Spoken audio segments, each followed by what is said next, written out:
knows what can happen? Anything, literally anything can happen. Anytime, any day. That's true. Yeah, that is You a true statement. you Anything can could happen at any point in time. you could tomorrow. You could be walking to the kitchen and trip Mhm. and land on Mars. Yeah. Yeah, You could anything could happen. you could go to take a bite of a hamburger and you look down and it's former Vice President Bob Dole's arm. The well, I mean, I don't eat meat, so Well, yeah, you're biting into a veggie burger. You look down, and you know, and you go to you go to the store, you buy a veggie burger. okay. You go home, you cook the veggie burger. You put it between two buns. Mhm. I was pausing in case you wanted to make a buns. I mean, I don't this is all very unrealistic to me. I wouldn't cook it. I would just go Dude. I would just go I would just go get the Impossible Whopper and be done with it. Okay, so you get in your car, you drive to Burger King, you order an Impossible Whopper. They give you Impossible Whopper. You Can I unwrap beat it. Bob Dole? You unwrap it. You look at it, and you're like, "Yep, it's an Impossible Whopper." You go to bite down, and you're like, "Huh, this is squishier than I would think." And you open your eyes, Ew. and Bob Dole is standing there with his arm in your mouth. How did I not notice that? That's what I'm saying. Anything can happen. Is And Bob you know what? Dole You know what dead? would be even more surprising? What? Bob Dole died 5 years ago. I was gonna say, is he dead? I think he's dead. Yeah, that's why it's more surprising, and that's why that's why the Earth is magical, and we just got to keep our eyes open to all the possibilities. Have you seen Obsession? Yes. That reminds me of the cat. The cat sandwich. Ew! Ah! Why? Why did What you the want to heck? Why remind is me of the that cat gross you out? But you can sandwich? talk about Bob Dole's arm in a burger. If the Oh my scene god. in Obsession was that he ate something and the note said, hey, I really enjoyed being vice president back in 1992. What's the verdict? Is it good? And yeah, what's the verdict? And then he went home and he was like, "Wait, where's the vice president Bob Dole I keep in my house?" And that vice president was gone. Right. I don't think I would be as disturbed as what I'd actually watch happens that. in that I movie. would watch that movie. Spoiler alert for Obsession, I guess. Yeah, sorry. Spoiler It's alert. listen, it's way more important. The themes and message of Obsession's more important than the plot points. Somebody Yeah. could tell you the entire plot of It's Obsession, and totally it would about a still. crazy ex-girlfriend. That's totally what it's about. Oh my god, I saw the picture just earlier today. Somebody was Yeah. just posting because she got cast in the new X-Men movie as Rogue. That's Oh, yeah, coming out in yeah. I 2028. just heard that. Yeah. And so somebody posted a picture of her streaming, and then because she was a streamer, I guess, and then her in Obsession, and then I guess the announcement of her becoming Rogue. Like, look, you can achieve your dreams, even though that girl's what, fucking 22. Shut up, you fucking people of Blue Sky. This is not an inspiring tale. It is not. She's half my goddamn age. Okay. Wow, this is getting angry. Well, it's just people in Blue Sky can be so Dippy. dippy. Dippy. Is the right word. It is they're the not, right word. They're not that it's not a morally bankrupt place like Twitter. It's not a attention seeking commercially overrun place like Threads. Yeah. It is just a bunch of dippy people. Yeah. That's true. I'm rarely on it. I'm on Instagram a lot, but that's because I'm an artist. Oh, really? I don't know if you knew. Have you ever done art? I've never seen it. Actually, I've been putting up my paintings. They're pretty great. So they posted a picture of her smiling at the party, or no, her frowning at the party, I mean. Yeah. And fucking just it gives you chills. Just Yeah, looking it's at really that. good. How did she make her face do the things it does in that movie? Holy shit. Wish I could do that. You wish you could just look scary at all times. Yeah. Do I not frighten you? No. I don't? No, I don't know if you frighten anyone. Oh, man. Is that the goal? Yes. Oh, then you're very scary. Thank you. My point is anything can happen at any time to anyone, anywhere. It's true.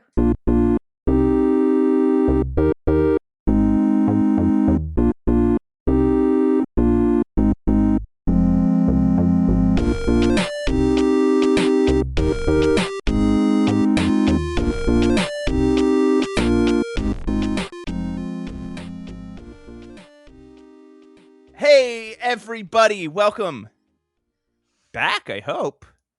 Good to see you again. Hey, it's Hi. been a while since I've seen you. Not you, the listener. Oh, Good to see. It's been a sad. while since we've seen you. Good to see you again. Hi, I'm Matt Allcamp. I'm one of your hosts here, and with me, my very good friend. She's another host too. She's not just my friend. I don't just like I'm just have a here. random friend on the Yeah. podcast. She's the other host. It's Pushing Up Roses. Oh my god, hi. Oh What my up? god, can you believe we're here? No. We're having interesting weeks, so I can't believe anything right now. I believe, you know what? I believe in everything. I believe that anything can happen at any I get all right, I'm stopping. I believe Um the future are our children. I As watched Interstellar. Did you like it? I'd never seen it before. Yeah, Oh, I liked it. It's but it is kind of cheesy. Have you ever seen I it? have it. I haven't seen it. It's like I don't know.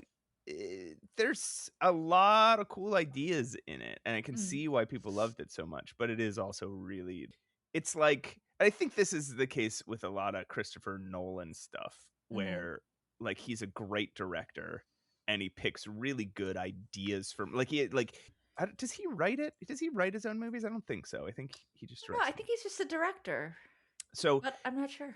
I think he picks really good premises and idea, and he has a lot of creative ideas, like his idea of how to bring Batman into the new well, the previous Mhm. decade was like really good, but I think he's just like maybe a little deaf to like the shit in his scripts that is so fucking corny. Mhm. Yeah, no, he did write a lot of oh my god, he wrote almost everything. So yeah, Oh, I didn't know that. he just leans on cliches a little bit, and that is a particular like bugaboo of mine, I Mhm. guess. And it's like so I can understand this is a good movie, and Yeah. I really enjoy the premise, but I can't help but go like oh every time there's just like a really corny line. Yeah, for sure. Is it that it's sci-fi, right? Yes. Yeah. Is it I mean, I have a very big disdain for so much sci-fi, to be Mhm. honest with you. I think it drags, I think it's slow, I don't like it. So, that's might be why I've not seen it because I just don't really It's not big on it. there's some really interesting premises. I think the best part of the movie is the beginning of the movie when you like Mhm. learn what's happened to the world. Yeah. Like when the premise of the movie introduces itself and you slowly begin to like learn it, Mhm. I think is when the movie is at its strongest. Mhm. And then it just becomes kind of like a traveling through space movie with some cool some cool stuff, but it is just kind of that sci-fi shit for a Yeah, while. yeah. And then and there's a lot of personal drama in it, but the personal drama is not necessarily cheesy in concept, but but cheesily written. Mhm. Like a lot of just like people dramatically saying shit no one would ever say in the real world. Yeah, yeah. So I have mixed feelings about the movie Interstellar. Why did I start talking about that? Oh, I because I don't was know. just I think you just kind of went into the podcast. So like I'm just gonna say what I'm enjoying right now, I oh guess. yeah, I guess so. I didn't mean to. I think I meant it just as an extension of saying corny shit about like anything can happen in the like if you believe in yourself. Like yeah. I'm looking at these. I haven't seen a lot of Nolan movies. I've seen Memento. Seen Memento, yep. Okay. I saw Batman Begins. Yeah, I saw that. Okay. I saw The Dark Knight. Saw The Dark Knight, yep. I did not see The Dark Knight Rises, the one with Bane. I didn't either. I only saw the Okay. first. Yeah. Um I did not I saw Oh, Interstellar. he did Insomnia. I did not see Insomnia. I like that movie a lot. I did not see Inception. I haven't either. I did not see The Prestige. I did not see Oppenheimer, but I did see The Odyssey and I liked it. The Prestige. Ugh, it's a very upsetting movie. Don't spoil it. I won't, because like that movie has been spoiled by the internet. But when I saw it, I had not like run into any of that, so I got to see it with like fresh eyes. And Here's yeah, what I want to tell you. That movie has been spoiled for me oh, so many times, but everybody who talks about it in a spoilery way mhm. are make it's usually through jokes. And what they're saying is so like wild I yeah, that I'm like, hold on. yeah, How could that what could that possibly have to do with the story of the like it there's they say things that just don't sound like they could fit into a story. right, Not like nobody I've never had anyone say like this is what happens in The Prestige. I've heard people say a thing and then as a joke be like it's like The Prestige. yeah, And then I'm like, okay, I guess that would have spoiled it, but I have no idea what the fuck in that weird, like absurd joke you just meant could possibly be in the movie The Prestige. it's So all I wild. You should know, watch it and report back. all I know is that the end of the movie The Prestige is something is a twist that is very, very weird. Yeah, it's it got me for sure. I'm just like, what? I don't even Okay. understand. Okay. I still don't get it. You should watch it. Please Okay. watch it and return back to us. Um yeah. Did you see Inception or Oppenheimer? No, Yeah. but I actually really like Insomnia though. If that's the right movie. Yes. The it has Robin Williams in it. Yeah, it does. It has Al Pacino, Yeah. Robin Williams, Hilary Swank, Yeah, it's a thriller. It's good. I like it. Christopher Nolan. Huh. Is there anything else you'd like to say about About Christopher Christopher Nolan? Nolan or just Yeah. in general? No, that's the end of the podcast. Great. Thank you guys so much Thank you for guys for listening to Save Your Game, a podcast where we vaguely talk about a director for roughly 5 minutes and then we turn the podcast off. What have you been enjoying lately? um Beyond the game that we're going to talk about, I actually watched we talked a little bit about Obsession. I actually watched that very recently. I didn't watch it when it came out. I watched it like in the Same. last week or so. Oh, I Um watched it in the last 2 weeks, I think. oh, interesting. That's interesting that we both kind of got into it at the same time then. Mhm. Um I don't think I mean I liked it. I like a horror film. I'm a spooky girly. I don't think I liked it as much as other people liked it. I'm just like getting this feeling that people love this movie, and I'm like, "Ah, it's fine. Yes. No, it was fine. I liked it." I think people love it. People love the elevated horror thing, right? Sure, And I know that can be a little I know the term elevated horror can be frustrating for horror fans to hear sometimes. sure, Um but I do think it's like I don't know. I think it's its own genre. I Mhm. understand what's problematic about the phrase elevated horror, but yeah, I but it does describe a genre I like, and if I'm just going to sure, grab 100 movies that are called horror, I'm gonna dislike 80 of them. sure, because So, you're not a like big horror person. correct, I don't dislike horror well, yeah, I mean, again, I don't dislike horror as a concept, but there Sure, are certain I don't like gore, I don't like slasher stuff, sure. and not because it scares or grosses me out, it's just, like, I don't understand what's entertaining about it. I Oh, I don't think like you're scared. the torture porn thing, like, I just don't it just doesn't Well, I affect. don't like torture porn, and I love horror. Well, I mean, so you don't like the Saw movies and like No, the no, yeah. I hate the Saw movies, but I'm a big horror person. Yeah, so like there's all sorts of genres of horror that I'm just not into, but like Yeah. quote anything that's been called elevated horror I have liked. Um Yeah, and I think I mean, there are different genres of horror. If there's comedy horror, I think we can also say that there's more artful or elevated horror because there is. right. Um and folk horror I like a lot. Yeah, folk horror is great. You like Wicker Man? I never saw Wicker Man, but you know, I like the Ari Aster films and I like Midsummer, yeah. the Vitch. Oh, yeah, I like that. I like that too. I Um like the Ari Aster films. and I liked Hereditary a lot.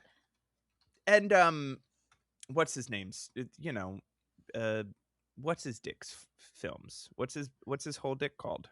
I I do not know. You're gonna have to give me a hint here. He was in The Whitest Kids You Know, and his name is Zach Krager. I like his movies, Oh, and I okay. know I know I'm not sure if Weapons counts as folk horror, but I think Barbarian probably does. What? Yeah, Weapons. I think is just kind of horror. Yeah, I don't think it's folk horror. And to draw an even thicker circle around what I like and don't like in horror, Mhm. Barbarian, I fucking loved the first half of that movie Mm. when there's a lot of smart ideas circulating around and there's a lot of tension and there's a lot of like real down to earth stuff. And I didn't dislike the second half of the movie, but well, yeah, when they were just kind of like running away from a monster who was kind of gross, Yeah. it was kind of I was way if the whole movie had been that Yeah. right, I would have been like, I don't think I like this. So that like just to Sure. draw a circle around it. Okay, so this was about what movies the movie you've been watching. Yeah. I mean, I think Obsession. What was? Oh, you know what? I did. It's not a new movie, but uh, some of my friends are doing a comedy improv show based on the work of Christopher Guest, who does all the mockumentary stuff like Spinal Tap. Mhm. And my friends were just shocked that I had not seen many, given I love Catherine O'Hara so much and I love all the like the Second City people so much. Yeah. So they showed me Waiting for Guffman. Have you seen that film? I've never seen Waiting for Guffman. It was it And had funny moments. I've never Spinal seen Tap. any Christopher Guest movies, actually. You haven't seen like Best in Show No. or Mighty Wind. No. Okay. Yeah, I've only seen a couple. I had not seen Waiting for Guffin, which is, I guess, just kind of a classic Christopher Guest mockumentary. You know what I think is I like these comedians a lot and they say funny things, but I Mhm. don't like the mockumentary format very Huh. much. Okay. Yeah, I don't What know. don't you like about it? It can get into cringe humor, and I don't like cringe humor either. Oh, okay. Like I'm just this is I don't dislike The Office or anything. But like Well, characters would do like kind of weird yeah. cringy thing. I just I don't know. I don't like it. The first season of The Office, I think, is very cringe humor Yeah. based, and I think the other It seasons gets are sort better. of like a mainstream version of cringe horror or Yeah. cringe horror, cringe Cringe comedy. Did horror. I say cringe horror twice? That's Cringe so horror funny. would be so funny. I don't even know. Man, okay, this requires more thought. I can't just riff on cringe horror. I think this requires some deep thought Yeah. about what a cringe horror would be.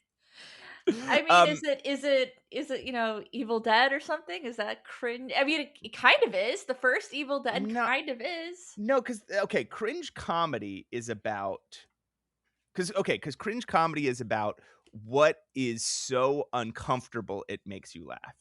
So Right. Yeah, right. cringe horror would have to be what is so uncomfortable it makes you, and it can't just be makes you like uncomfortable and anxious. Yeah. It has to be what's so uncomfortable it makes you scared, like Yeah. hiding under your cover. Because like you can say anything cringy is a little scary. Yeah. But I'm saying it's got to be horrifying scared, right? Yeah. I don't know what it would be. I don't know what I would choose for that, for such a thing. Probably Some like, if something's so embarrassing you die. yeah.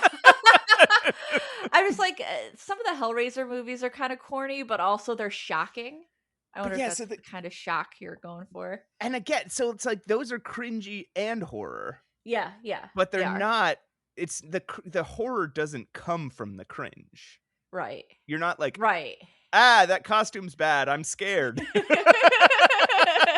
Oh, that dialogue was so bad. I got scared. Man, I'm gonna make this is my new genre that I'll be working on. It's cringe I horror. gotta try. It's gonna be so hard to find something that It's is gonna be awesome. cringy, but actually induces like terror. And I know, see, and here's the thing. I'm like hedging so hard because I know we're gonna get in the fucking Discord after this. And I love our Discord and I I love the love our people in our Discord. Discord.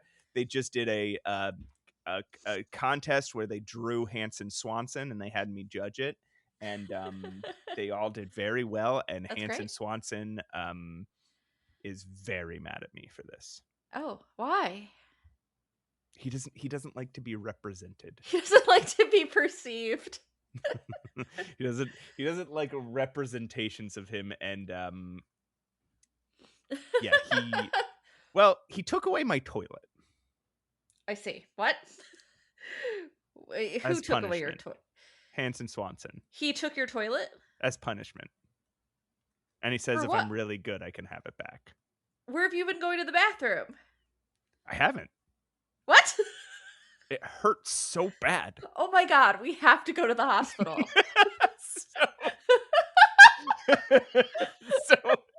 so I love our Discord and I love the people in our Discord, but I just know we're going to get into the Discord and people are going to be like, I know what's cringe horror, and they're going to be talking about things that are so uncomfortable they give you anxiety. That's not what I'm talking about. Oh my god. They have to be so cringy that they make you you have to draw a distinction between this. Scared as if you saw a ghost. scared as if your heart, like as if you're like, I could die. And Oh my god. right, because that's what horror does. That's what horror is. It makes you go like, It makes you want to die? no. It makes you have the feeling you would have if you were about to die. Got it. Right? Like a roller coaster. I think we have different perspectives on horror. What? Okay, how would you describe the fear you feel when you're watching watching horror? Adrenaline? Yeah, and adrenaline is your body telling you could die right now. We got to get you out of this. Yeah. That's what I'm saying. Okay. But you agree with me though that there's a difference between that and the fear that you would feel when you're feeling very awkward. Yeah. Yeah, absolutely.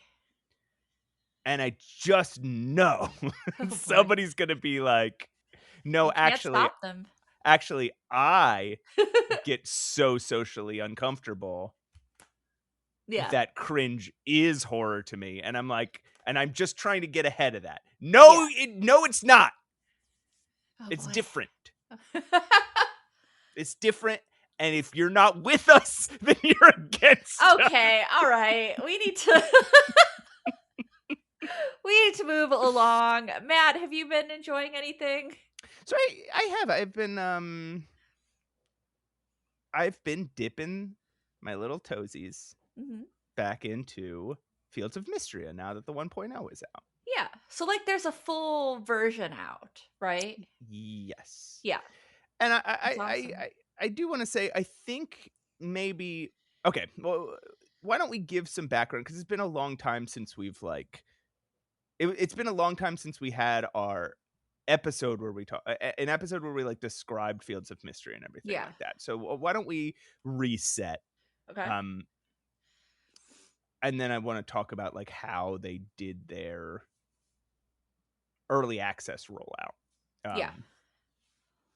So Fields of Mistria is one of these farming sim meeting all your neighbors, Like a making friends farming with everybody life. game. Yeah. Farming life sim. Yeah, yeah. Like I heard somebody call it there's a podcast I like. I was actually being you were just talking about it because I just Mhm. introduced it to you. It's called Into the Aether, and they suggested the term neighbor punk, which is a terrible term. They love to put. I think they do that as a joke. They put punk in front of everything, but Yeah. like I think they are highlighting something really important there, which is the thing that's interesting about your Animal Crossings and your Fields of Mystrias and your Stardew Valleys and your the place where all these came from. What are those games called? You mean like what's the proponent? No, the like this SNES game that these all came from. Harvest Moon. That yeah, that's where I was going because that's the main Oh, proponent. that's what you Yeah. meant by okay. Yeah. Yeah. So the thing that's interesting about all these isn't just planting crops and picking them up. Yeah, because I don't It's do shit with that. I am over that. I still do. I still like that stuff, but that's not what keeps me there. What keeps me Right. there is the building relationships with the neighbors and stuff. Even Yeah. Pokopia is this, like oh, maybe they called it a neighborvania. I can't remember. Either way, they called it a really Pennsylvania. stupid, I I love think it. intentionally stupid version of something like that. But yeah, it's like a hybrid, right? So it's got your farming sim, it's got your Animal Crossing things because you're meeting people and you got friends and like, You can y- design your own yeah, you can spaces design and spaces. Yeah, but for like sure. Stardew Valley, you're exploring the mines and you're Yeah, fishing and you're um giving people gifts to make them like you. that's what I do. You're exploiting capitalism, right? Like you're doing all these Yeah. things that you would do in these games. And uh but there's a couple differences.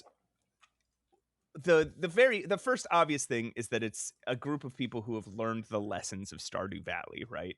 Yeah. They played Stardew Valley and they said this game rules, Yeah. but I wish you could blank, right? And then they Mhm. just filled in those blanks. Yeah. So for example, you can jump, Yeah. you can swim, you can I'm trying to think of some of the other stuff that's like little quality of life stuff Yeah, I was gonna say I know it is the quality of life stuff is better. Maybe like the bells on the barn, or is that on the always bond. there with both of them? Getting Oh my yeah, games no, you conflated. What's oh yeah, yeah, you can ring a bell and it makes the animals go into or out of your barn. Yeah. That's a really good one. You Yeah. can both save or auto save. Like you can say it auto saves every time you go to sleep, but there Yeah. is a way to save in the middle of your day. There's a setting in the settings which I didn't know about until I heard it on another podcast where you can slow down the pace of the day Oh, I didn't if you know feel that. yourself too stressed and under pressure. I did not know that. So it's basically yeah, so like they're trying to improve on Stardew Valley in Yeah. all these ways. Um, but they add a bunch of stuff that Stardew Valley wasn't going for at all anyway. For example, this story, the story of Fields of Mystria takes place in a medieval setting, Mhm. like a medieval fantasy town in which an earthquake has just happened. And the town is trying to put itself back together and Right. they enticed you here so with an empty farm they had, like they gave you a free farm because they needed more helping hands around the town to help Yeah. improve things and you end up being the best of them, right? I think there's even a chosen one narrative, right? Like there's the whole like dragon sworn or something Yeah. Yeah. thing.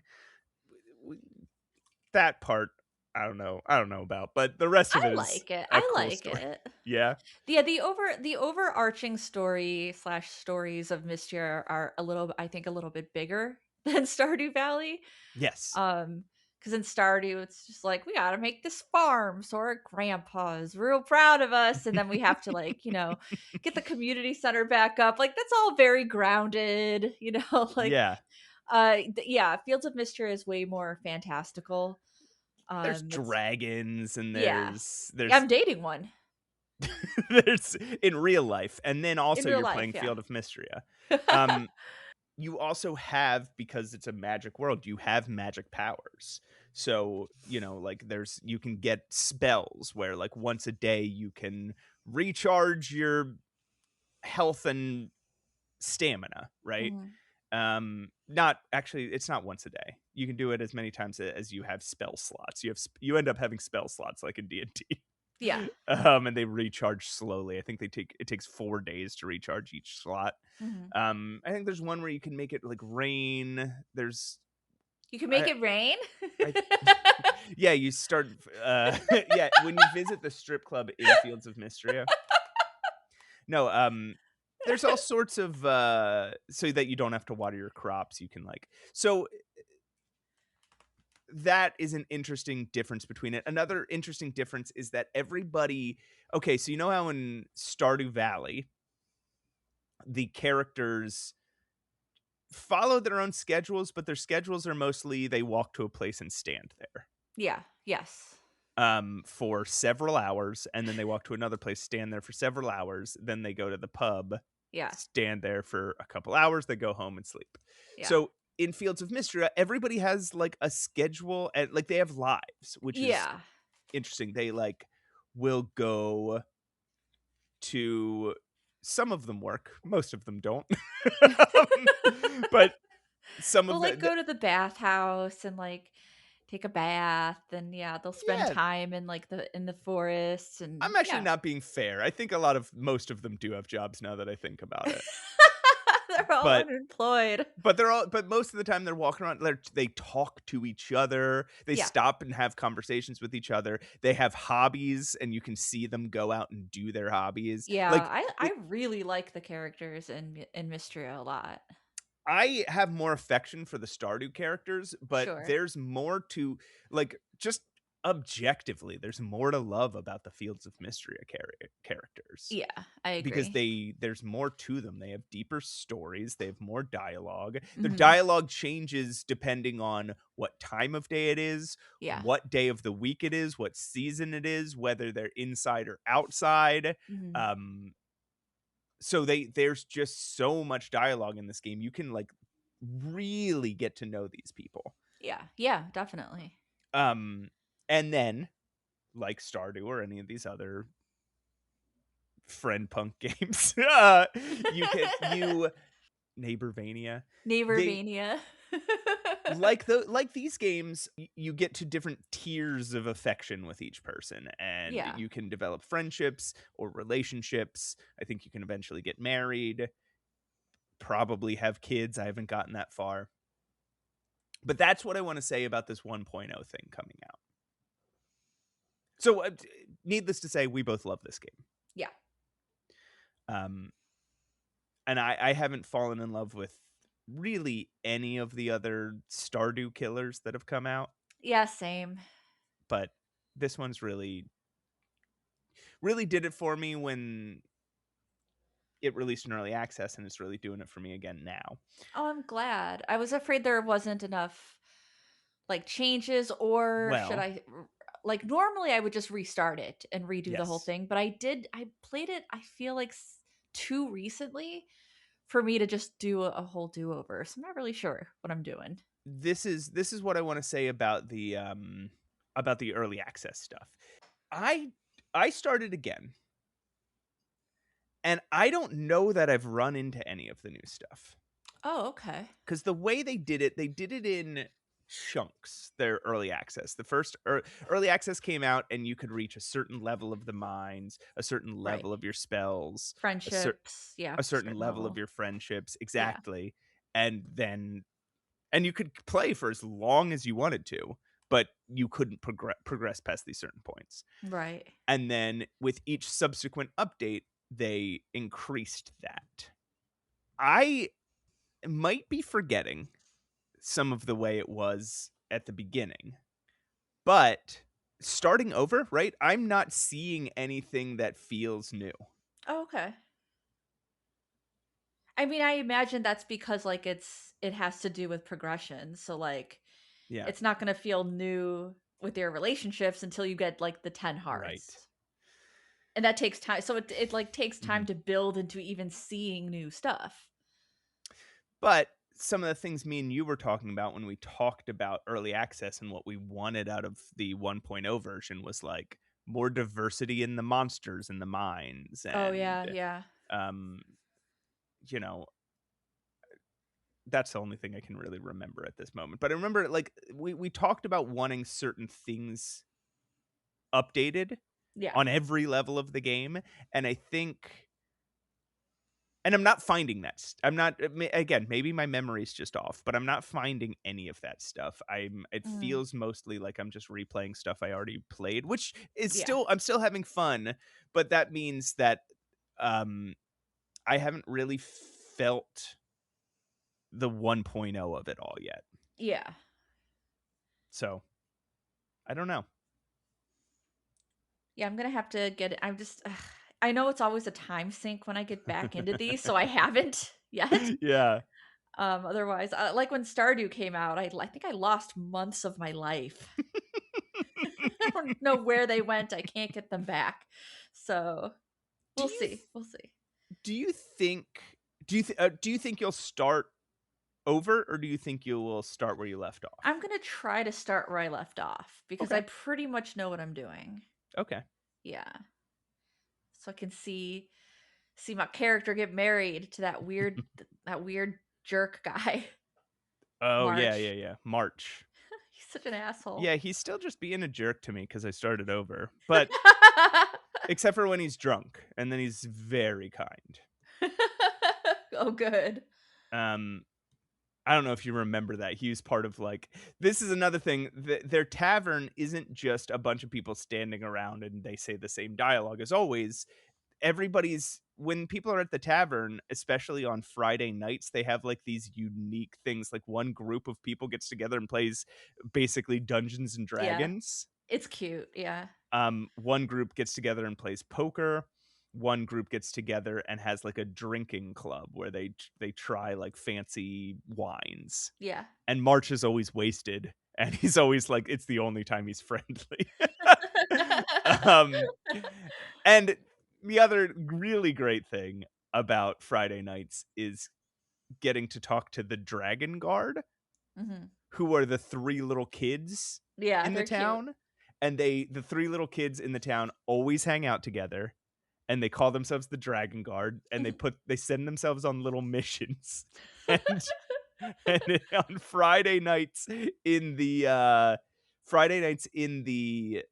tavern, they, like, hatch nefarious plots against other people in the town. It's very, very funny. It's so cute. So, yeah, so that's what I've Also, there's capybaras too, and they're so cute. Yes, there's capybara. I do like them. I like the animals in Mistria a lot. They're so cute. Before we talk about what we wanna talk about today, just some adventure game news and notes. Oh, Can we okay. is that a new segment? Should we do a Oh, theme I song? guess that we have News a and new notes. thing. No, I don't know. There's just stuff I wanted to talk about, and I thought it'd be fun to funny to Just give it a name. okay. Number 1, Yes. new Rusty Lake games out, Servant of the Lake. Oh, no, I saw that. Yeah, I saw I've that not that was out. started it. I'm very excited about it Mhm. because it's one of there are kind of like 2 flavors of Rusty Lake games. There are ones that are they're like escape puzzle rooms, more like the cube escape side of things. Mhm. And maybe like a little absurdist. Yeah. And there are ones that are much more about the story of the Vanderbooms, the like family that runs Mhm. throughout all the Rusty Lake games. Um, and Servant of the Lake feels like a chapter in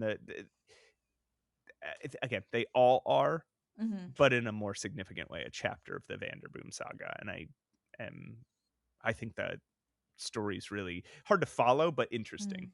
and I like it. Good. So I'm excited about that. Next, Crowns and Pawns just announced a sequel. I don't even know what that is. Really? I Okay. don't, yeah. So Crowns and Pawns Kingdom of Deceit was a was an adventure game that came out in 2022 that was like it was very Broken Sword. Yeah, I can see that. Playing it felt very Broken Sword. There was some weird set Broken Sword, but with some weird set pieces. Like there was a Mhm. motorcycle chase. There was like It's uh, fun. there was a lot of different. I'm trying to. It's been I played it in 2022 when it was first released, but um actually it was a moped chase. Now that I'm looking at Yeah, it is a screenshots, moped. I see the screen the screenshot. but it was you were very The very much scooter. just like a normal person thrown into a conspiracy story that had to do with ancient artifacts and um Mhm. you know ancient history. Yeah. So that was very it was a very cool game, and they just announced their second game, Crowns and Pawns Amber Road. Okay, nice. So if you're a person who likes the idea of the um Broken Sword games but doesn't like George Stobart, Yeah. this is a game to try. It looks cute. They actually look really cute. I've never heard of these before, so it's really interesting. You know what's a weird feature of these games What's that? is that you can change your character. Like you can Oh. stay you're the same character, but you can change your like outfit and I think skin tone Oh, and hair interesting. color and stuff. Like you can like customize the look of your character, Yeah. which is very weird for a point and click adventure game. Yeah. Like I've never seen that in a point and click adventure game ever. Yeah, same. Last piece of news, and you know what this is. In fact, I think I know where you're, can I you guess? could probably say it. Yeah, you do it. You do it. Is it the new Thimbleweed Park? Yeah. You Yeah, you Ron tell him. Gilbert just yeah, so I much to I think everyone's surprise, there's going to be a sequel to Thimbleweed Park, and I think that came out in like 2016. Well, I'll check real quick, but I think 2017. So the original Thimbleweed Park, almost a decade old now, which is crazy. Which was Terrible Toy Jesus. Box. Yeah, that's Ron Gilbert's development company. I think it's only a couple people though, right? It's like Ron Gilbert and Gary Winnick. Maybe. Yeah, I don't know much about the Yeah, production of it, but I do know one thing about the production of the sequel that I'll tell you, but oh, okay. you tell me what you know about yeah. I don't know much about it, honestly. I know that uh I just saw it. Cressup did an interview with Ron Gilbert, and I might listen to it. Um, the first thing I did was like look it up to see if it was like fake, Mhm. because I never know. I never know when Ron Gilbert is serious about like dropping a new game. I also am strangely. I feel. Oh, I looked this up. I remember that. Remember my first response to you was like, "What are they gonna do with Thimbleweed Park?" If you played the game and you know the story, what are you even gonna do? It's a prequel. It's a prequel. Yeah. It's a prequel, so it's gonna come before the original Thimbleweed Park, which is, and that's really the only way I think they can go with it. And yeah, I don't think there's any screenshots out yet or anything like that. This Mm-mm. is like super new. Yes. Yeah, I think it's not due out for a few years, but Yeah, 2028. so I don't know where this was announced, but the first place I think I heard it from you, and then the first place I saw it in the news was on Bloomberg, Okay. Jason Schreier spoke with Ron Gilbert, and apparently this game is funded by just a big point and click adventure fan Really? who is rich. Just a rich guy who's a big fan of point and click adventures. Who knows? Maybe he's a listener to this podcast. If so, hey, fund my just general lifestyle, Oh sir. boy. No. He's just some rich guy who, Interesting. like, because Ron Gilbert didn't want to work with conventional publishers, and then just found a single investor. Yeah. Isn't that wild? That That's is wild. wild. That, That like, never happens. when does that ever happen? Yeah, I don't Doesn't even know happen to when that. me.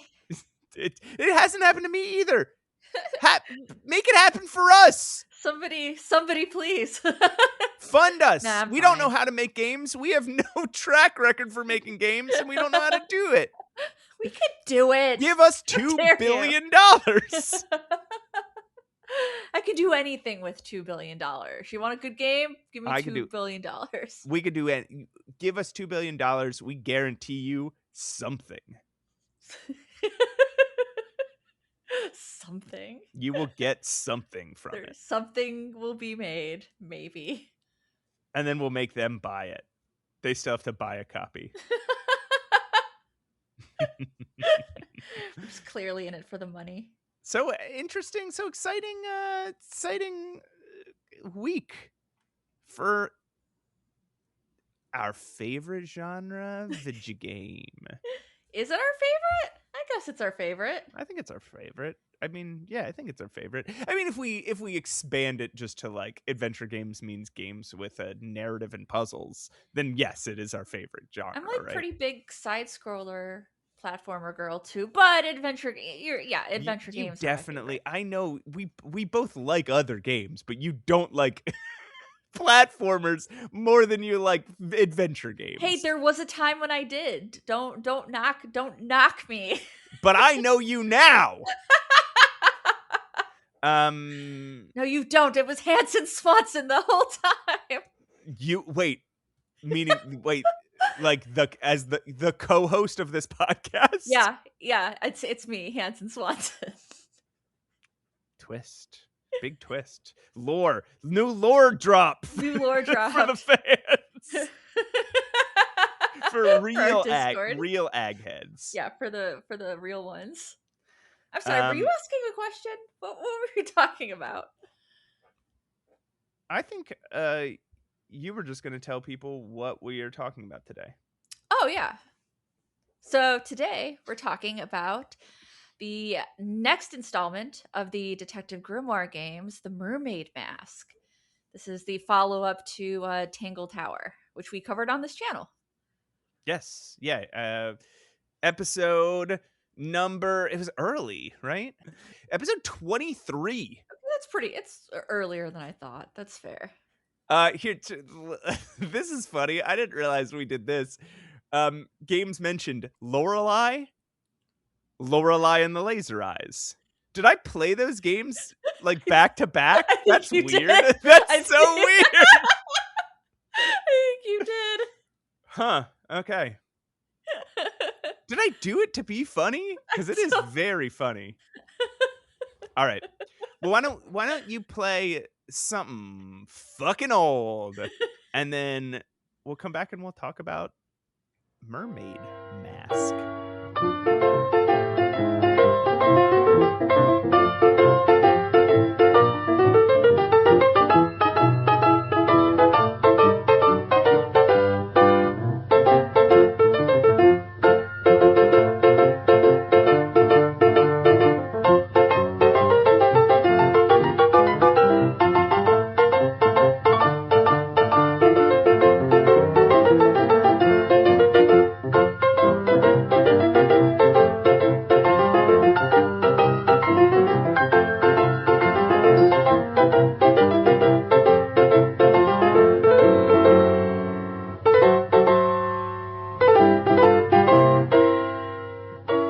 everyone, welcome back to Save Your Game. I am one of your hosts, Pushing Up Roses. With me, as always.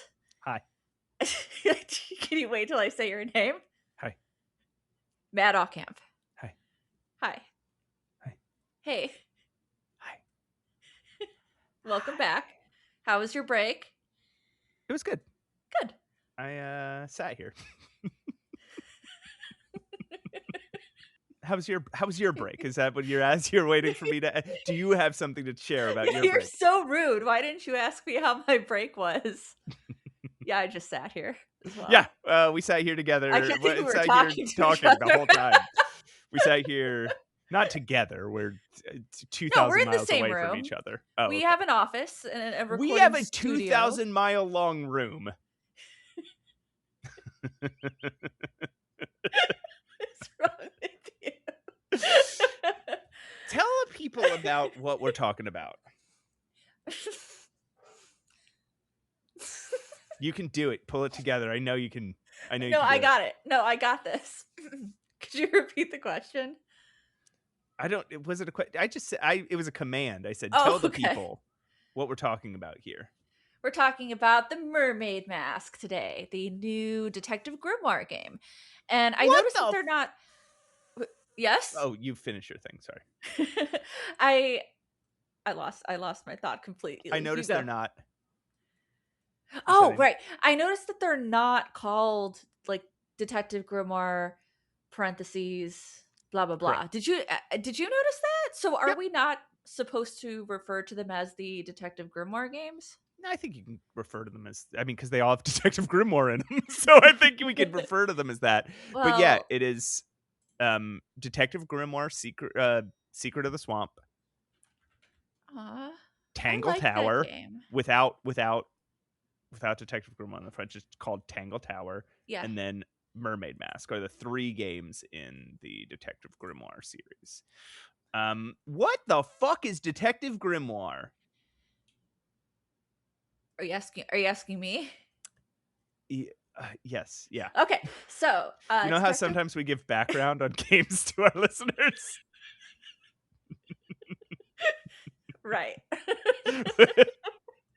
Sorry for springing this on you, but I just thought we'd try a new thing where we give background on the You're games to our you're listeners. confusing me. You're giving me all these new segments. There's like gaming news. I don't know what's going on. Are we gonna make that a segment, do you think? I don't think so, because I don't want to No, let's do make it a research segment. every week. Okay. All right, we're doing it. It's a segment.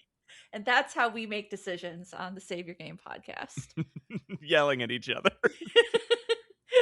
So, Detective Grimoire is a series of detective slash deduction games starring the titular character, Detective Grimoire. Um, although along the games, like in the trilogy of games, you do meet your not sidekick, not I, co-host. I think she's sidekick. What's really interesting is, yeah, so in the first game you meet this woman who becomes your, I guess, sidekick, but I think sidekick, even though she's as capable, if not more capable, than you. that's what I was gonna say. I think she's more capable. It depends. They take turn and they make a joke about it in this game. Is they take turns being the silly dumb one, Yeah, like in different. They just kind of like go back and forth. yeah, One will be the smart one, and the other will be the sort of dumb one. it's cute. Um, Are these characters dating or not? I don't know It was implied in the first game that there was some that there was some spark. there's some flirting there, and now I don't know. I want something to happen though. I want that to be the next storyline. Well, not the first game, because in the very first game, this character was a little child, but it She doesn't wasn't a share child. in the QuickTime game, right? Oh, you're talking about the quick time. That's I don't consider that like the That's first what I'm game. saying. It's not canon, but Yeah. she was a shot. It's been so long. Never mind. I'm Okay, not well, gonna. not in the first like Yes. official Detective Grimoire, where her character Sally, she was working at the place that Hmm. Grimoire was investigating. So these games are based around this idea that you are a detective man Hmm. who That's true. gets hired to solve these like kind of weird mysteries in interesting locations Yeah, full of bizarre characters. that's true. Sorry, I'm now going back to see to remember what the other games looked like, Yeah. and wow, um, I feel like they've really not improved, but have been enhanced. Did you? The first Detective Grimoire game was 2014. It was that long ago. The Secret of the Swamp. Wow. I mean, I yeah, How can that be? well, we weren't well, remember at that point like I wasn't playing these kinds of games. So like You weren't? I didn't no, I remember I took a big long break from point and click adventure games. Yeah. So I didn't like I wasn't aware of Detective Grimoire really until Tangle Tower. Oh, okay. Interesting. So this is only, but even that was 2019. Yeah. No, I had Um played Grimoire the original when it came out. I think 2018 is when I got back into adventure games. Okay. Yeah, because like 2016 is when I got back into video games in general. Hmm. Because for years, all I was doing was like I would play some old arcadey style like PlayStation 2 games, and I would Yeah. play a lot of Skyrim. Yeah. And then I got a PlayStation 3. When my son upgraded to PlayStation Mhm. 4, he gave me his PlayStation 3 and I was able to play that next gen of games. And I was like, oh, video games got really good while I've been away. Um and then uh and then that led me to go, I really loved adventure games for so much of my childhood. Yeah. So it's been a long time since these games. Yeah, so you're right. The first game came out in 2014, but I wouldn't have known that until maybe sometime between 2017 and 2019. Yeah. Yeah. Yeah. Where I I mean, that's probably first heard the name Detective Grimoire, but I never thought about Detective Grimoire until after 2019 when right. Tangle Tower got so much love. Yeah. And that one, I remember that going over my radar when we talked about it because I did play the original Detective Grimoire at the time in Mhm. 2014, and then I had no idea there was like Tangle Tower. I didn't know that that game That kept they were going Yeah, basically yeah. until we talked about it. And man, Um it got good. Right. So the actual gameplay here is you as Detective Grimoire, you go and you talk to that all these crazy characters. You look around the scenes, and you're kind of clicking on everything, and items will be entered into certain items he'll just make a quip about or whatever. And in Tangle Tower and the new game, Sally's with him at all times. Yeah, So they will just make quips back and forth off of each other. And the voice acting is very good. it's very very good. Yeah, it's concise, it's clean. Everybody speaks at like a pretty good pace. Pacing like really Mhm. drives me crazy. So yeah, and the They're banter is very good. everybody's charming and Yeah. funny. Um, there's laugh out loud moments in each game. And it barely even bothers me that it is clearly that Detective Grimoire himself is clearly a non-American person doing an American accent. Yes. And it's very, very obvious, but he's so charming that Yeah, it's cute. it doesn't matter. Um, and so you enter objects into evidence and then you talk to characters and you basically present these pieces of evidence to those characters. You and ask them, and everybody's got something unique to say about each object, and they have something unique to Mhm. say about each other character. And usually there's some other options like where were you at the time of the crime, Yeah. or like usually there's like two other things where they're basically telling you the basics of their story and alibi. Yeah. So the way like the dialogue works and the interrogation works, it's very similar to how I felt when playing Dagger of Amon-Ra, Mhm. because you get these entries into like evidence, into places. It's not called evidence in Dagger, it's called like items, I think.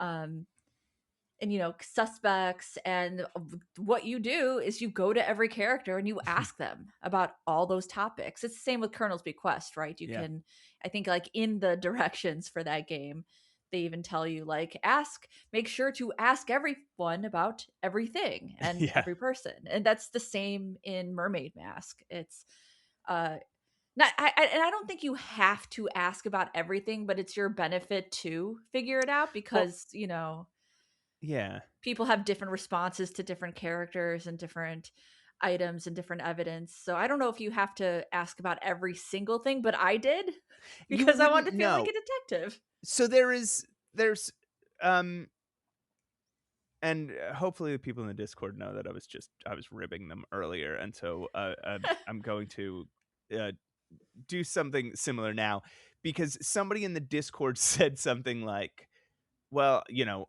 I think the better way to play the Detective Grimoire games, or maybe the better way to play the Detective Grimoire games, or whatever they said. I don't remember the wording, but basically, just asking characters about things that they might have knowledge about."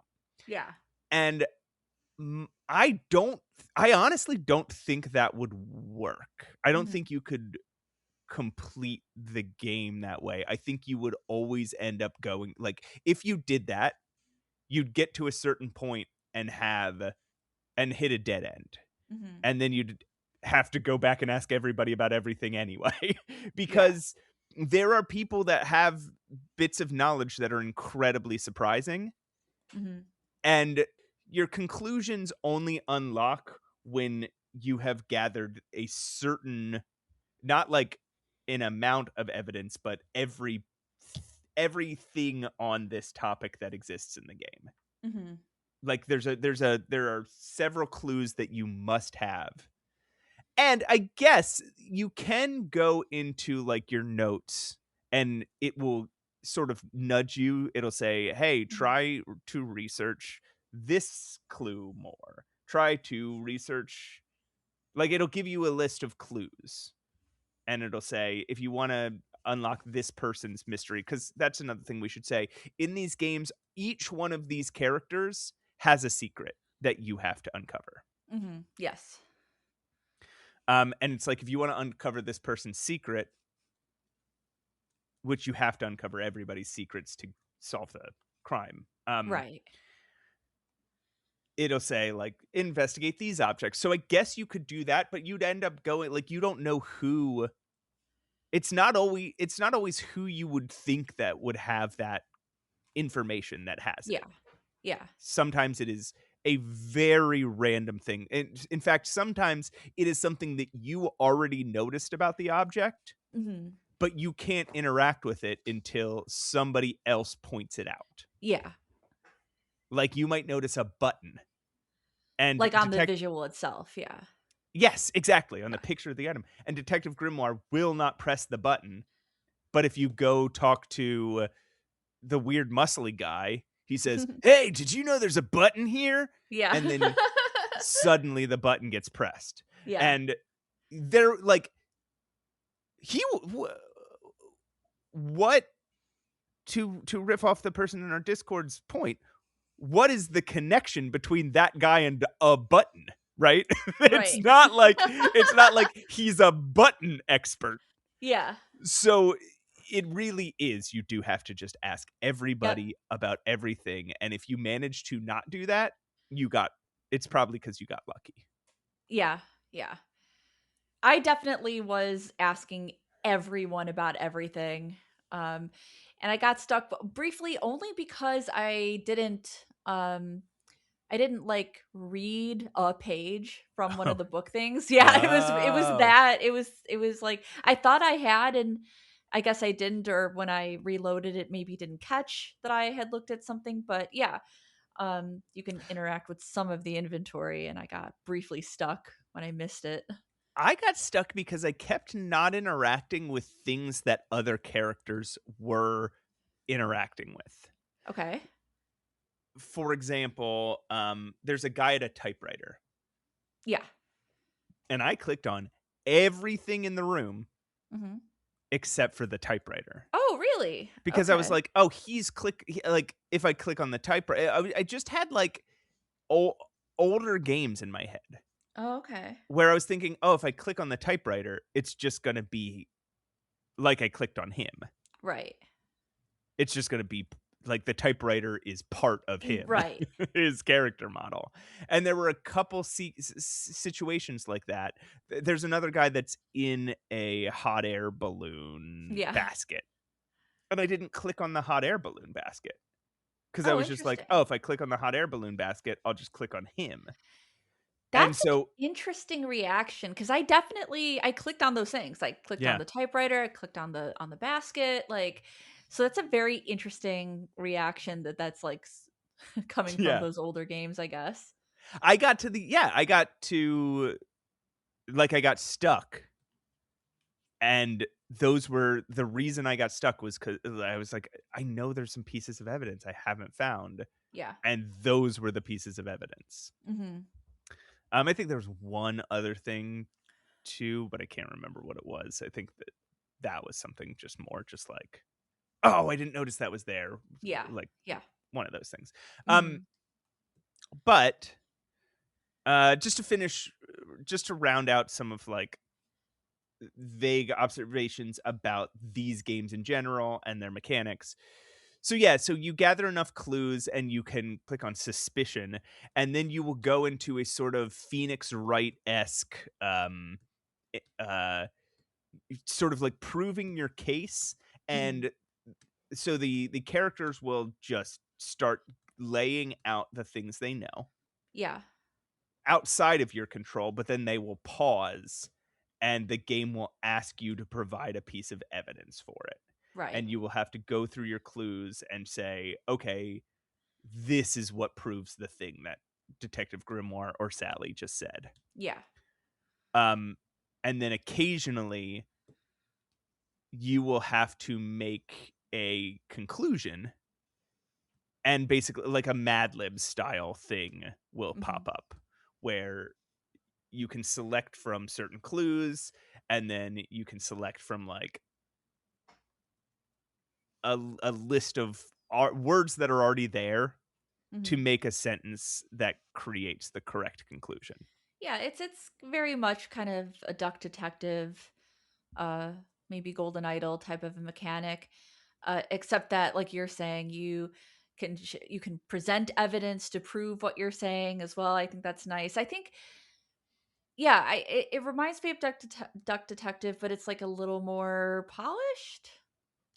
I think it's also a little more That might not be the right restrictive, word. right? You don't Yeah, just get to fill in anything in those things. They present you with a very limited number of things to put in each slot.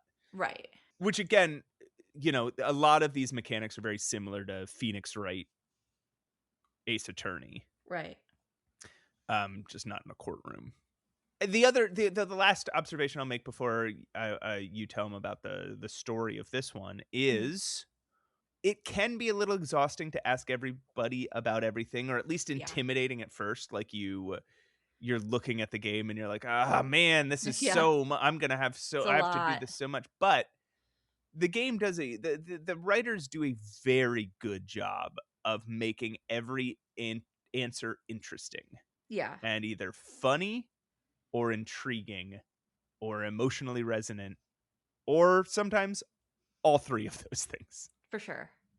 So, tell us about Mermaid Mask. Okay. So, just like the other games, this is going to be a murder mystery. That's not a spoiler. That's the kind of game that this is.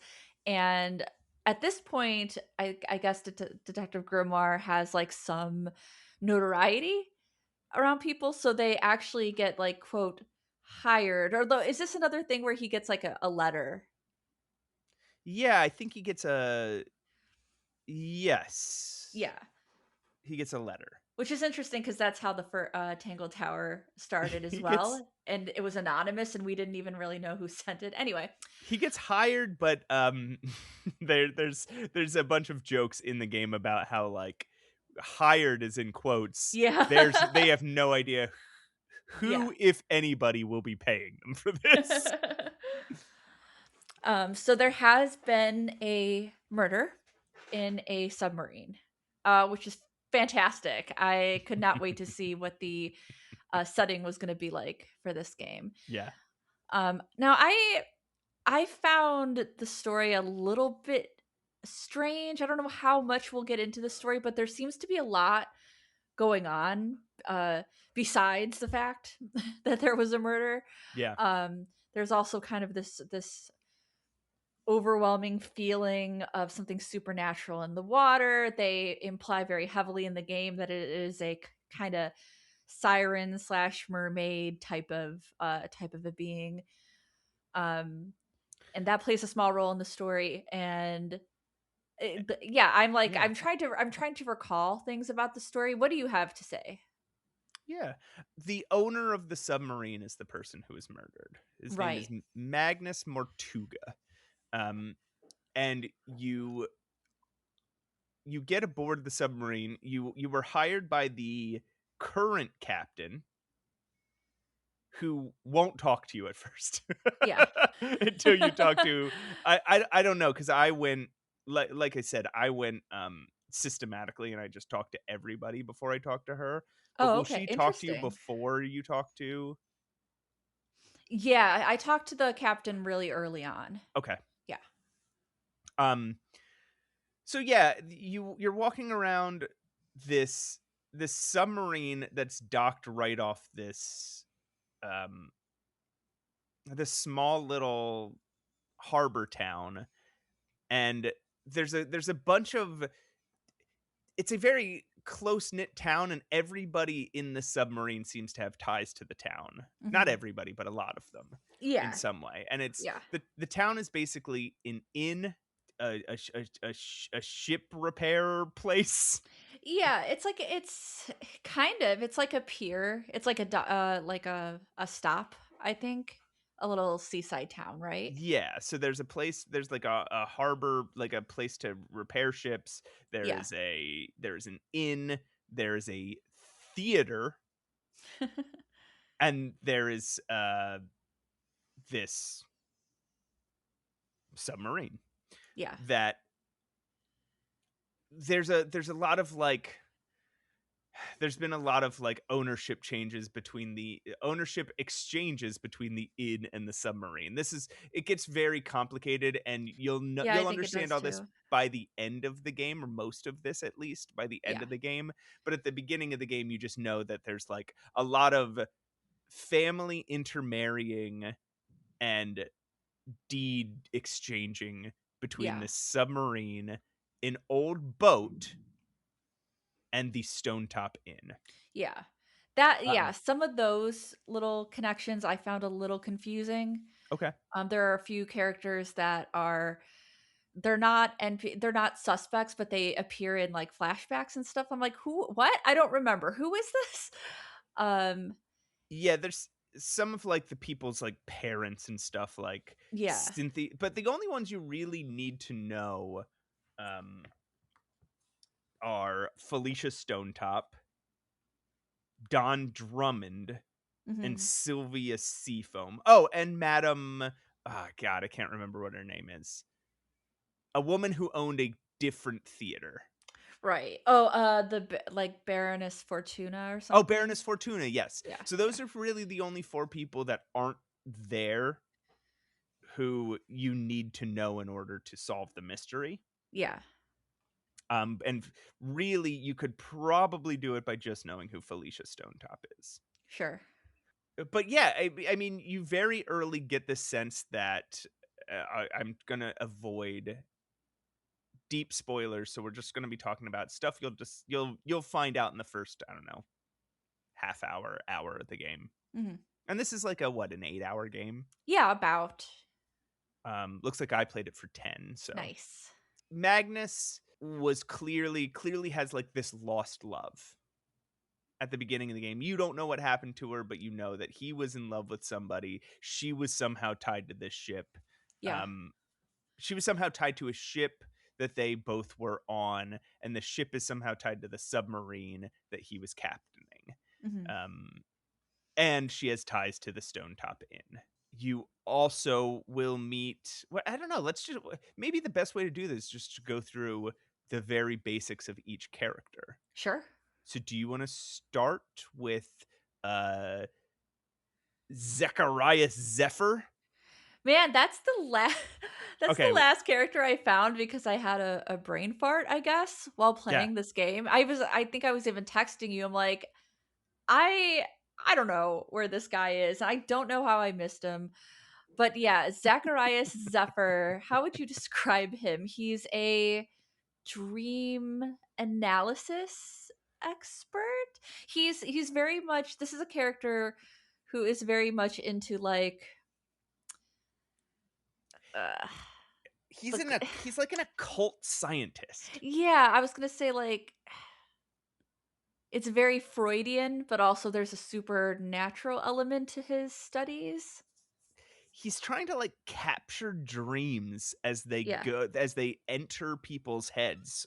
Yeah. And his walls are covered in alchemical symbols, Yeah. and he's got all these potions, and he's got all He's these like a like Reiki master. he's got like a golden hand and a third eye tattooed on his forehead, and Yeah. he's got like and he's yeah, he's got a dream machine that catches dreams as they go into people's heads, and he's sort of obsessed with these like magical artifacts. Yeah. And he's a friend of Magnus's. Mhm. Like they knew each other back in the day, and Magnus invited him onto the ship because Magnus was interested in this dream technology. Right. Is what I will say. I'm not saying this is an example of this, but not everything that we are told at first, so the things that we're going to tell you about these characters, not everything is necessarily true. It's just Right. what we are told at Yeah. first. And I'm Yeah. not saying that's the case about Zephyr. I'm looking at all these characters and I'm realizing that's the case for some of the people that we're Yeah. going to be talking about, like Yeah. like a bunch of them. So just keep in mind, if we say stuff that's incorrect, just remember this is what we were Yeah. told at the beginning of the game. So, okay, who do you want to go to next? The first person I think I met outside of just like hearing the captain in their cabin telling me to go solve the crime, was Symmetry. Symmetry, Symmetry Silkworm. And Silkworm, that's the name of the silk moth. silk moth. She's Symmetry silk moth, but silkworm is the name of the The town, right? yes Huh, for some reason, I silk. conflated that they had the same last name, and I was gonna ask you about it, but I was clearly Oh, just reading it or hearing it wrong, so never mind. Uh, it's Silkworm on Sea is the name of the town. Well, but that's the thing is Silkworm on Sea, the Stone Top Inn, yeah, the Stone Top family, the Seafoam family, yeah. Sylvia Symmetry. Sylvia Seafoam, Cynthia Seafoam, Symmetry Silk Moth. Yeah, Yeah, like you can see how I got a little confused. they do a good job of giving each of these main characters very memorable separate like very different names. There's Yeah, always alliteration in it, but then all these secondary and tertiary characters, their names are all so similar yeah, that it's nearly impossible to keep them all yeah. straight. Okay, so Symmetry Silk Moth, she is a young, I don't know how old you, I think they said she was, like, newly 18 18. or something. Yes. Yeah, yeah. Um, she stays on the ship in this area. No, she's not in the Illusion Theater. We find her in, like, a child's room, which is weird, on a submarine, but that's what it looks like. It looks like a child's room, and she presents herself as this kind of performer. She's very gothy and speaks in a very poetic way. Um, and I don't think we know why she's on the ship quite yet, but she did, as far as we know, like perform like magic and illusions on the Yeah. ship. Yeah, I think initially it's sort of either stated or implied that she was brought on the ship because Magnus like saw her perform Hmm. and was like, "Hey, I like your performances, and I want you to do them for me or something." Yeah, yeah. She's great. I love her character. I love her. Uh, I love her expressions. I love that she reads the characters' tarot cards and you can kind of like analyze them a little bit. She was I think she was the first character I met in the game because I totally ignored the other guy. Yeah. And she's like one of my favorite characters in the game. She's great. She has some of the best reactions in the Yeah. entire game. Yeah, she's got this like high childlike voice, but also speaks in this like Shakespearean poetic Yeah. dialogue, Yeah. dialect rather, and it's so clearly an affect, Mhm. but it's still I don't know. She works on both levels as like an adorable little kid and as like this poetic grandiose figure because she Yeah. seems wise beyond her years but she reacts like a child has Yeah. like there's so many times that like you catch her in something or you say she gets scared all the time and she goes eep and she hides behind her like medallion that she wears. She's cute though. And I'll name 2 and then you name 2 since I'm Sure. already like looking at these characters. The next person I met was the captain. Uh Cynthia, spelled with The an new I. captain. The new captain, yeah, Mhm, spelled with like SI, like almost like synthetic, right? Is mhm. that kind of what they were going for? Uh, huh. No, synthetic is SY. Oh, So it is SY. Interesting. I don't know. I don't know why they chose to go SI. Yeah, they spelled it in an interesting way. Anyway, Because she she's not like evil or anything. She's not like a no, bad person. She commits a no, sin in the game, I guess, but like I don't think of this game as very religious. yeah, she's a young character who just was kind of thrown into the new captain role. Um, and also there's a murder on the submarine. Yeah, I can see her being a little anxious. But yeah, she's the one who wrote us to come solve this case. She's Yeah. like she says that Detective Grimoire is like well known now. Yeah, she's like a little girl in this big captain's chair and Yeah, she's like kicking her little feet off the end of it. and I like her storyline too. Do you want to tell us about Damson? Damson name Dirk Dansum. Damson? Dirk Dansum is a handsome Hollywood actor. Well, I don't know if it's Hollywood. I don't think they actually say the names of any real places. Um, but he's just like a He's a well, himbo. he's a himbo, but he's a little. There's a little more to him than meets the eye because he's a he's just a handsome himbo who was hired to play a character in a movie that is based on Magnus Mortuga. Yeah, So he the appears Hex to of the Hellsman or something. Hex of the Helmsman. Helmsman, So yeah, he appears to be here to sort of research his role. Um, and yeah, he's just like this.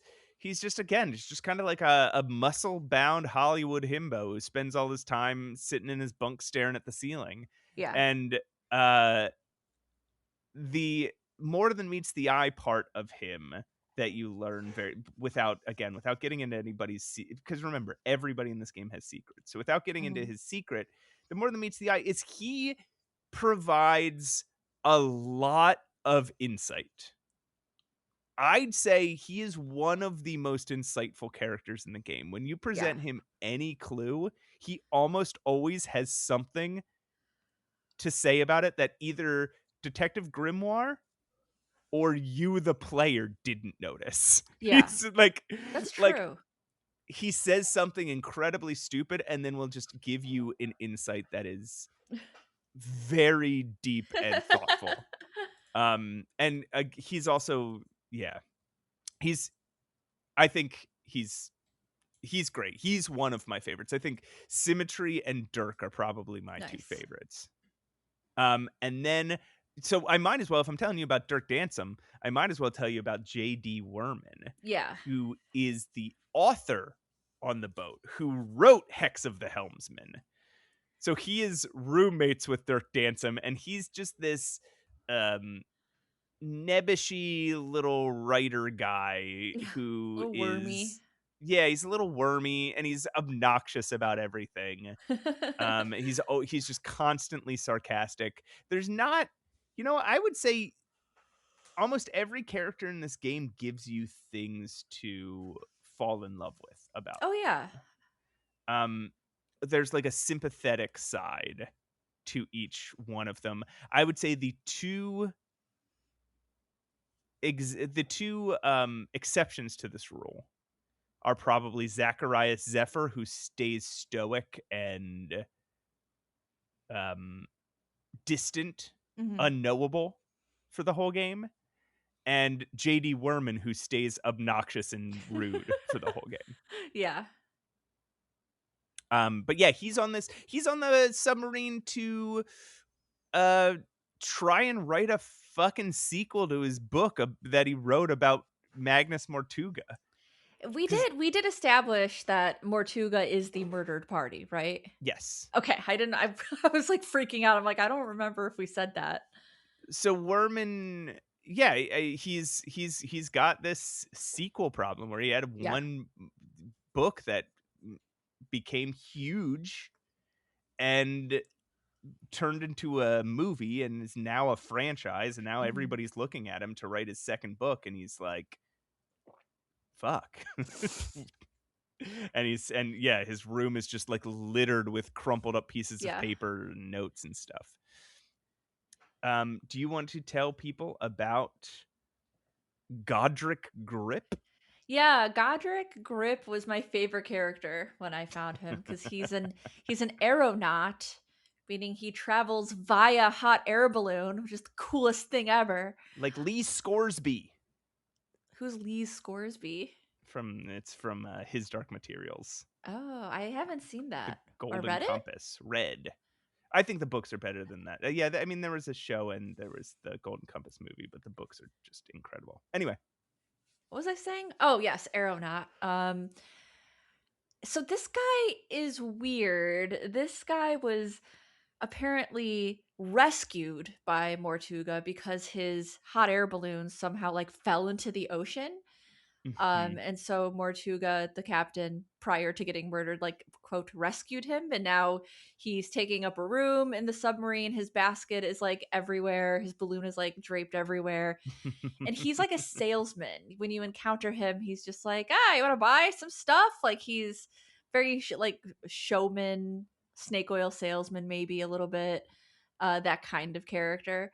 Yeah. And yeah, I like talking to him, and I this has been this game has a little bit of an aesthetic to me that I can't get out of my head, and that it's like a circus in a submarine. Like everybody seems Yeah. like they're circus characters.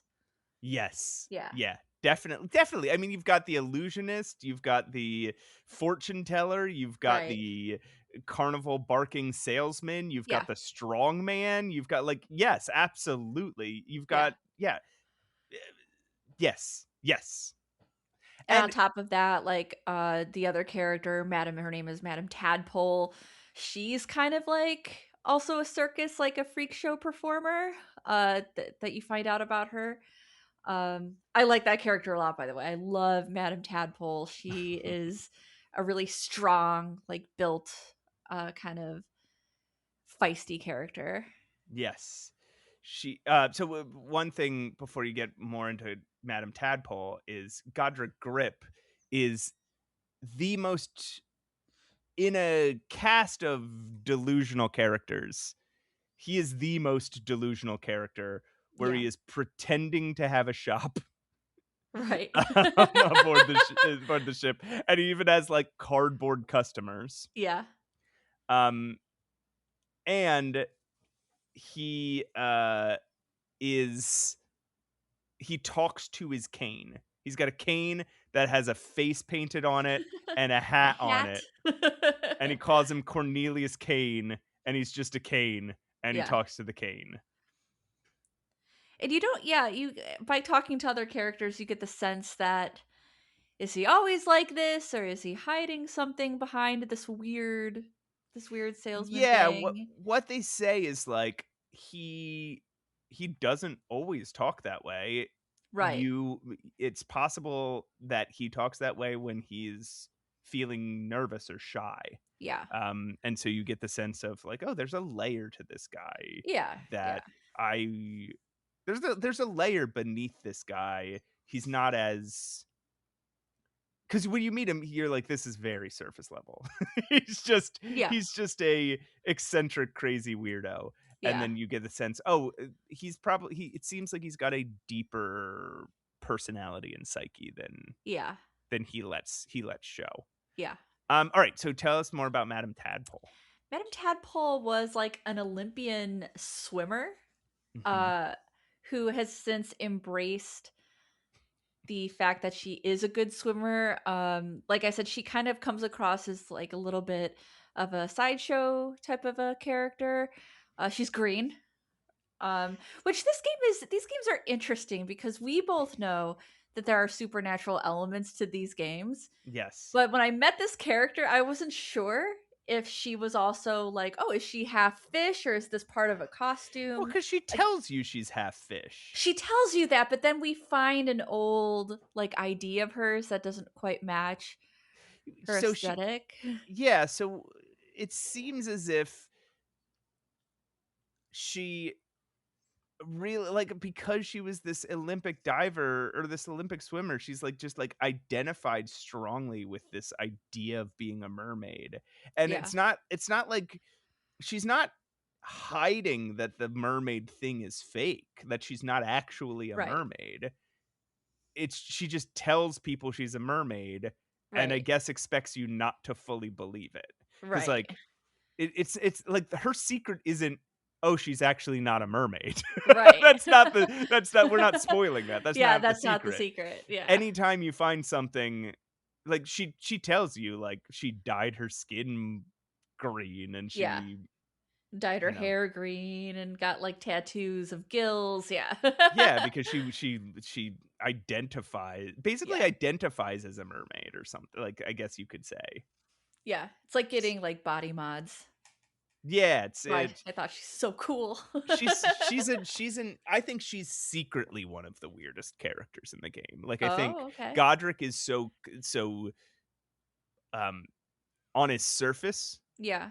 the weirdest seems like the weirdest character in the game, Mhm. but I think, um, quietly and subtly, the weirdest character in the game is, uh, uh, Tadpole, Madam Tadpole. Madame Tadpole, yeah. Yeah. I do like that character a lot though, and I like all the character design as well. And before we get into the kind of the last characters, it should be said that all of these characters are they have some kind of connection to Mortuga, to the murder victim. It's Yeah. very Clue-like in that way. Whereas in like the Clue movie, for example, in that script, everybody has a connection to Mhm. the host. Um, and they all have secrets, right, that need to be unraveled. It's kind of similar to this. Everybody has a secret they need to unravel, and everybody is connected to Mortuga in some way, even if the suspects do not know each other. And Right. so, what I was gathering from uh, Madame Tadpole, do you think that they had a relationship? I think Like, is that the connection that that they're she going for? want I think that the implication was that she wanted a relationship with Yeah. Magnus Mortuga, and he was too hung up on his ex-love. Ah, yes. That was what I walked away thinking about those characters. So like that's just an example of one of the connections like you know, Zephyr is an old-time friend of Mortuga. The new captain, obviously that's just going to be her connection as they're both captains. So everybody has this connection even if the suspects themselves are not connected. Right. Um, Um s s Go ahead. so the final character do you have more to say about Madame Tadpole or No. so the final character is my least favorite, Yeah, me too. actually. Um, she also doesn't give you much to like about her. She's almost just like Yeah. she's almost like an info dump as a character. Yeah. And her secret's not all that compelling, and she remains sort of mysterious even up to the end of the game. She sort of delivers the moral to the Right. game, um, in just like straight up, right? Like, you could have deduced sort of the moral of the game just through, normal Yeah, just through cur- getting the end of the game, you can. cursory Yeah, literary analysis, right? Yeah. sure. But she sort of delivers it straight up like you're in a early 2000s sitcom or something. Right. Um and her name is Mariana Moon, and she is obsessed with stories. She she's like she's kind of hippie-ish. Kinda, She's like kinda like an aging hippie. She's clearly, like, she's like a drifter, like a wanderer collecting folklore mhm. and gossip, and she doesn't really maybe this is another thing I don't like about it, she doesn't really draw much distinction between folklore and gossip. Right. Um, I just didn't I mean, with any kind of story like this, especially in like a whodunit murder mystery, there's always gonna be characters that you like the least. That's just how it is. yeah, But yeah, I wasn't big on her character either, and I think it's just because I don't know, it could have been her delivery. She just was not as compelling as like Symmetry or Madame Tadpole. yeah. She's just some woman, She's just some woman. She's just just some some woman who's lady. here who knows a bunch of stuff Yeah. and And that kind pretends of annoyed me too. to know more than she does. What that 'cause she doesn't have, like, there's no nuance to her. Yeah. Yeah. Um, she doesn't reveal, like, a tragic flaw or anything. Right. I don't know. I mean, but I guess the same is true of Zachariah Zephyr, but he's just, like, a more interesting looking character like, he's got a more interesting character design, he's got a more interesting, like, Yeah.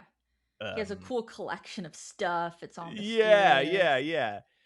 And I liked Yeah. his voice actor a little better. I don't know. Not I I think get I think that's fair. I think I wasn't. everybody every voice actor does a fucking great job in this game. Yeah. But like you said, there's going to be some voices and characters and performances you prefer, and I Yeah. think Zacharias Zephyr's performance was maybe just a little more compelling than Yeah. Mariana Moon's.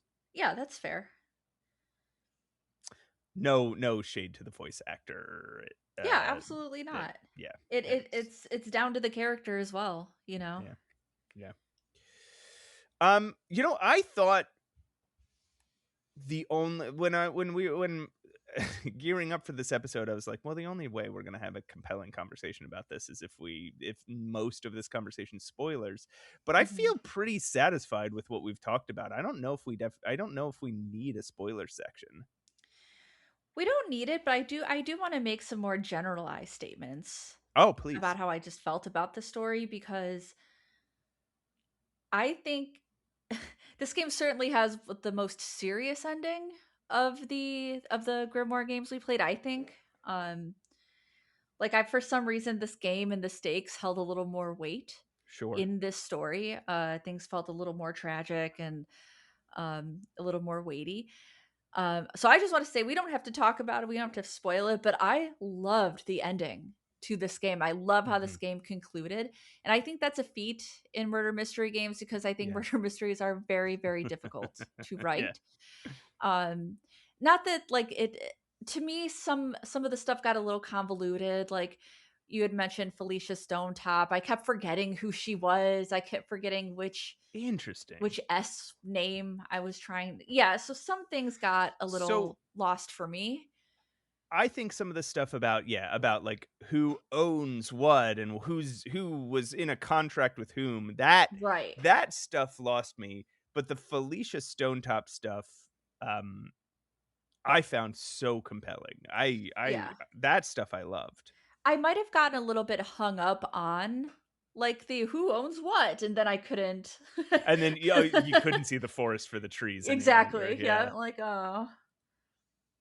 I could see that. I could see that because there is a lot of this they try to make a lot of hay out of, the drama of, again, like, family legacy and passing ownership, and there is one, I think, really interesting and compelling turn that has to do with who owns what at what time. Yeah. Um, Yeah. there's one in the very conclusion, like when you're solving the murder, there is one turn about that I think is really compelling. But all the Mhm. other stuff, including like one character's almost entire secret is about contracts and ownership. Mhm. And I thought that was the least interesting secret out of anybody. Sure. Yeah.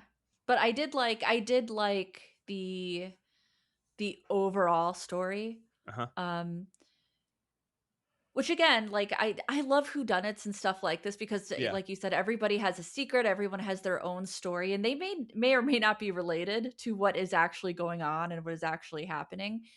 Um Yeah, you find like a couple it's almost like you have a big tangled ball of yarn right.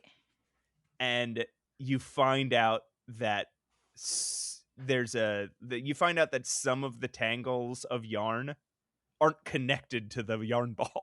Exactly. Yeah. They might be That's true. tangled into each other, Yes. but they are not connected to the bigger yarn ball. And you're like, Yeah. "Oh, okay, this person's story relates to this person, but neither of those things relate to the mystery," Yeah, the actual mystery at which hand. is And fascinating. yeah, I love how it concluded. I love that there's kind of this again, the supernatural element, this one being like mermaids, sirens, Rizalkas, stuff like that. Mhm.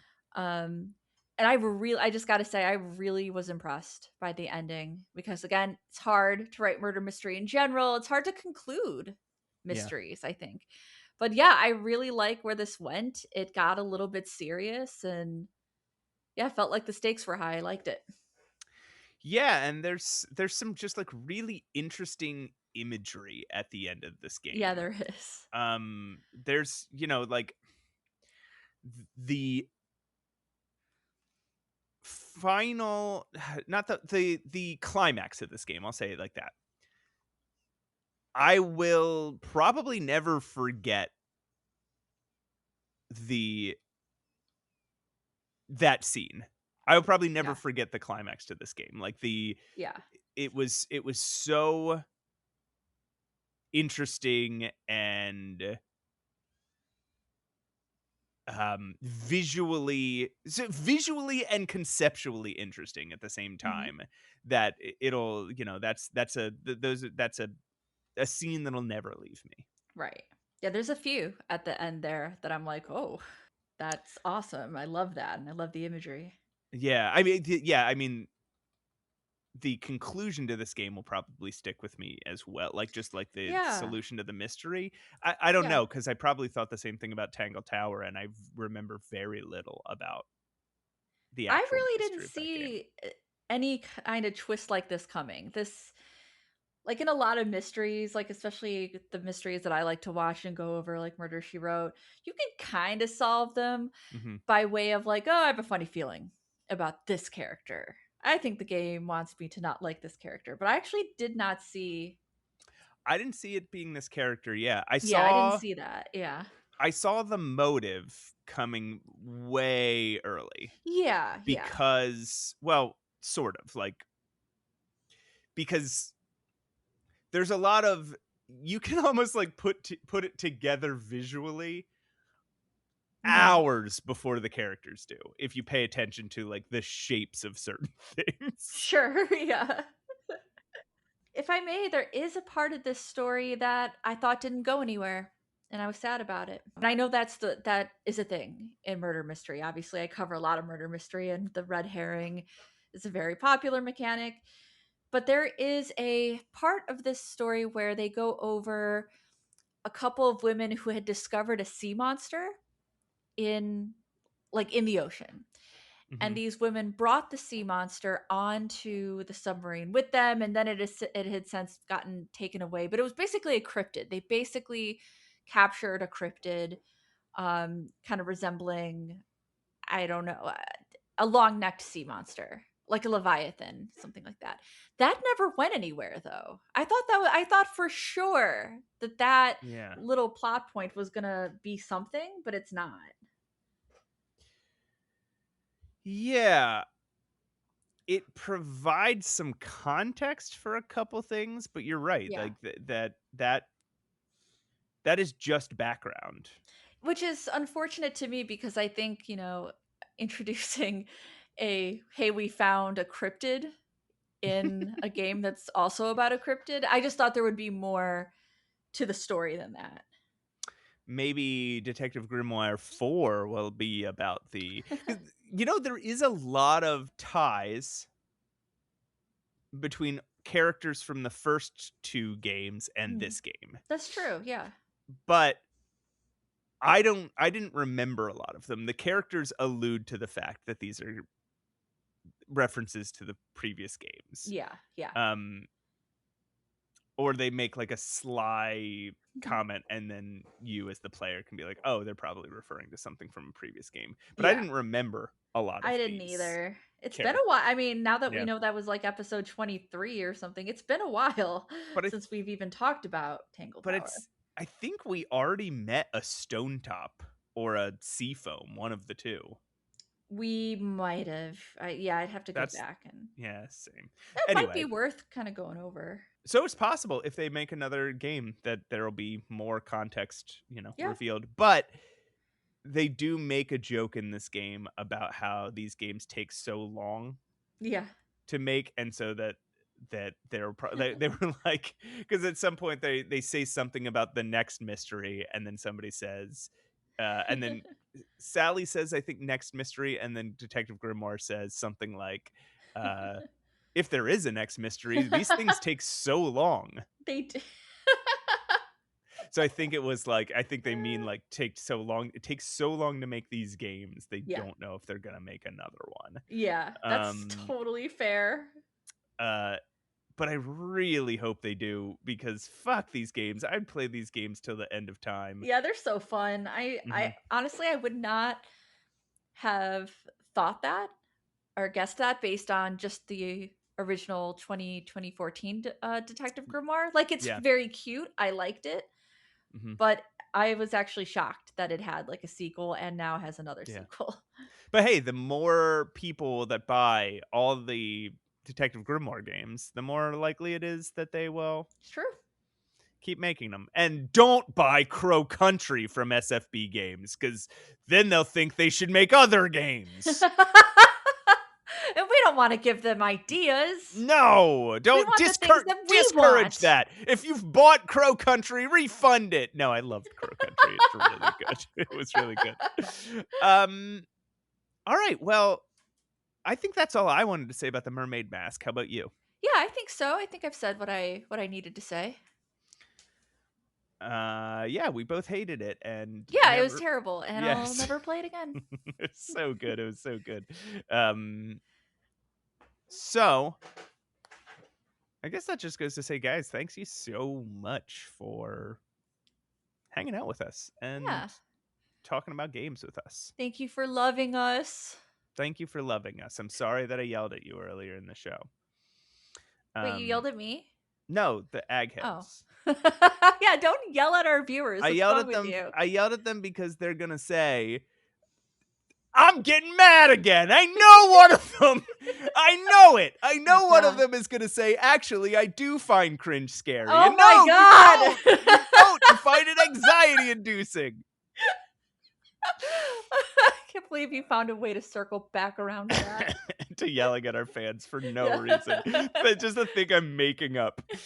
Do you ever, back in the, no, it wasn't early days. It was mid days of Twitter. It was when, The early right days. before Twitter got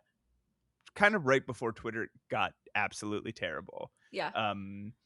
There was a tweet that was like, Twitter is just a bunch of people making up a guy and then getting angry at that guy. Pretty much. And I love that tweet, and that's what I'm doing to our fans right now. We actually love you guys. We love you, and you know what? We appreciate that you guys hang out with us every week uh, and hang out on our Discord. If you want to join the Discord, link is in the show notes. If you want to follow us on Instagram, we are Savior Game Podcast. And Mhm. if you want to email us, mattandroses@gmail.com. Tell us good things. Tell us you love us. Tell us we're cool. Tell us we're hot and sexy and we have Please. good butts. We have such good butts. Tell us about our butts. Yeah, tell us about it. Write us about our butts. A poem, please. A poem, write poems about our butts. Poetry contest. Ooh, can I judge this one since you got to judge the Hanson Swanson fan Yeah, art you get to judge contest? the Yay! I want them to do an art contest about Dark Cool Man, but that could be number 3. Number 2 could be a poetry contest about our butts. Again, as I said in the Discord, we do not. This is not an oligarchy. You get to decide your own contests. But if we may humbly suggest a poetry contest about our About butts. butts. Yes. Love it. Yeah. I don't know what our next episode's going to be about. Me either. There's some cool stuff that came out. Again, Servant of the Lake came out. Uncle Lee's cookbook, 5 recipes for disaster. It looks pretty good. Yeah, I remember the like the demo or the trailer for that. Yeah, there's a bunch of cool stuff, and then there's some older stuff that we didn't get to from earlier in the year. And So yet, that I'm just gonna play Dagger of Amon-Ra for the 20th for the time. 20th time, Yep. and then for the 30th time, ask me if we can do another episode about Dagger of Amon-Ra. Can we? No. Why don't you like fun? You've actually never asked me that for real. Again, people in this fucking Discord are gonna get in there and say God. they should do another episode. No, again, I'm making up a guy. We are so punchy. It's late at night. We're just like spinning off. This is a spiral at this point. Guys, look. I took an edible, okay? And now everything's very happy. We're spiraling. Help us out of this. What, me? Yeah. Oh. Well, I do have something to say that could possibly conclude this chaotic spiral. Okay, go ahead. What if I told you that podcast is art? And what if I told you that art is suffer? I believe it. Thank you. I'm trustworthy.